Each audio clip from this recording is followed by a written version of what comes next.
අයිබෝන් සුබ දවසක් වේවා කියලා ප්‍රාර්ථනා කරනවා සියලු දෙනාටම. ඉතින් අද දවසේ උදේම මම ආවා ජොගින් කරන්න. මම ඉන්නේ කුරුණෑගල රන්තාලිය වැව ළඟ. ඒ උදේ පාන්දර ජොගින් කරද්දී මට පොඩි පණිවිඩයක් කියන්න ඕනි කියලා හිතුණා. ඒ තමයි මෙතනට ආපුවම මම දැක්කා ගොඩක් ඉන්නේ අවුරුදු 45 සම්පූර්ණ වෙච්ච කට්ටිය. ඉතින් තමන්ගේ මෝර්නින් වර්ක්අවුට් එක කරන්න ඇවිල්ලා තියෙනවා. ඉතින් මගෙන් චූටි ඉල්ලීමක් කරන්න හිතුණා. ඇයි මේ අපි 45 වෙනකන් ඉන්නේ? ඔයා ඉස්කෝලේ කාලේ ඉඳන් ස්පෝර්ට්ස් කරපු කෙනෙක් නම් අනිවාර්යයෙන්ම ඒ ස්පෝර්ට් එක නැත්තම් ඔයා ඒ කරපු ක්‍රීඩාව කන්ටිනියු කරන්න 40 තැනකදී අතාරින්න එපා. කොච්චර කාර්ය බහුල වුණා. එක්සර්සයිස් කියන එක අපේ ජීවිතේ ඉතාම අවශ්‍යයි. ඉතින් පුළුවන් තරම් වෙනදට වැඩිය පැය භාගයක් පැයක් උදෙන් ඇහැරෙන්න. ඇහැරිලා ඔයා මොකක් හරි වර්ක්අවුට් එකක් ළඟම තියෙන තැනට ගිහලා කරන්න.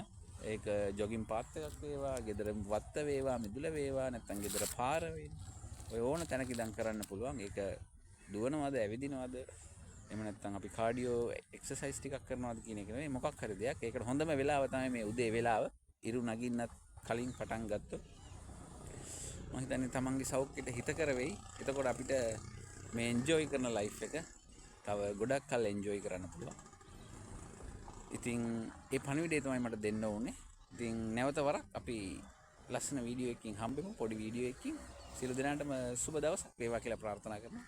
ජය වේවා.